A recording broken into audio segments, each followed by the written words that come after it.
Dad runs sales, mom handles the books, your brother manages the shop, and somehow everyone is also in everyone else's business.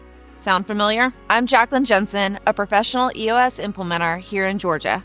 I grew up in and around family businesses, and I can tell you the number one mistake they make has nothing to do with strategy or money. It's roles, specifically lack of clear roles. Today, I'm going to show you how unclear roles quietly destroy family businesses and how one tool changes everything.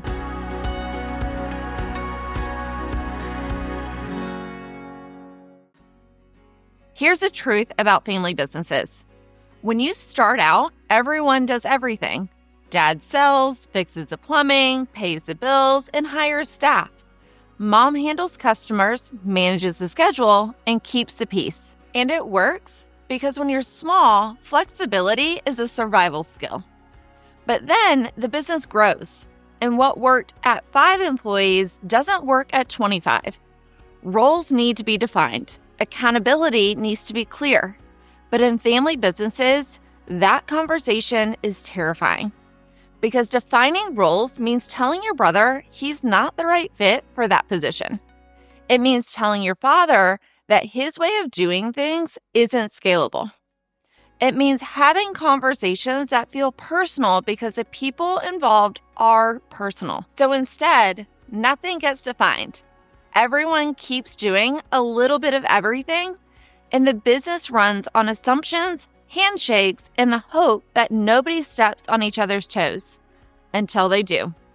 And when family members step on each other's toes, it doesn't just create workplace tension, it creates Thanksgiving tension. Here's what unclear roles actually cost a family business. First, accountability disappears. When everyone owns everything, nobody owns anything. Mistakes get made and nobody knows who's responsible. Projects stall because 2 people thought the other one was handling it. Second, resentment builds. The family member feels like they're carrying more than their share. Another feels micromanaged. Another feels overlooked. And because it's family, nobody says it out loud. It festers. Third, the team outside the family is confused. Non-family employees don't know who to report to, who makes the decisions, or whose instructions to follow. So they default to whoever seems most in charge that day. And that changes based on who's in the building. Fourth, growth stalls. You can't scale a business where everything flows through whoever happens to be available. You need structure, and structure starts with roles. In EOS, we use the accountability chart to solve this problem. And for family businesses, it's transformational. The accountability chart is not an org chart. An org chart tells you who reports to whom. The accountability chart tells you who owns what function, what they're responsible for, and what success looks like in that seat. Here's how we build it. First, we identify the major functions every business needs: sales and marketing, operations, and finance. At the top sit the visionary and the integrator, making sure the whole organization is aligned and executing. Next, we define the seats your unique business actually needs within those functions.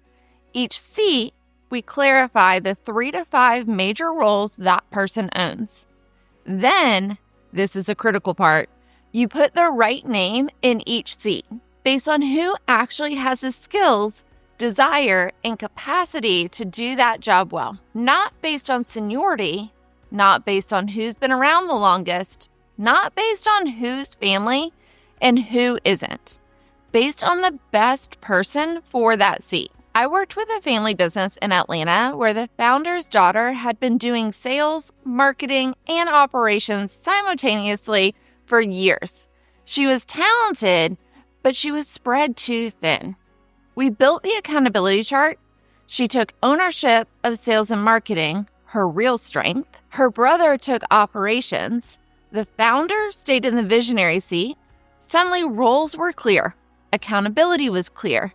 And performance improved because everyone was focused on what they were actually great at. Here's the unexpected benefit. Clarity strengthened the family relationship.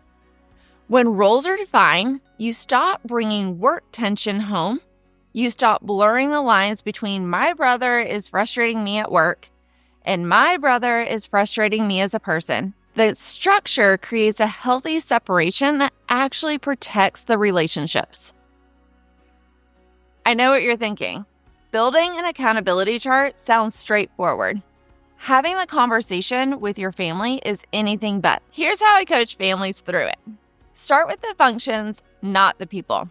Build the chart based on what the business needs, then evaluate who fits where. This removes the personal sting from the conversation. You're not saying you're not good at this. You're saying, here's what this seat requires, and here's where your strengths align best. Use core values as your foundation. If you've defined your core values as a company, you can evaluate everyone, family or not, against the same standard. Are they the right person? Do they share the values? Are they in the right seat? The system carries the emotional weight so you don't have to. And use a third party when needed.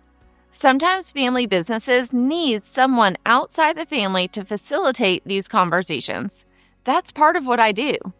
I provide the structure and the neutral space to have hard conversations that the family can't have on their own. Unclear roles are not a family problem.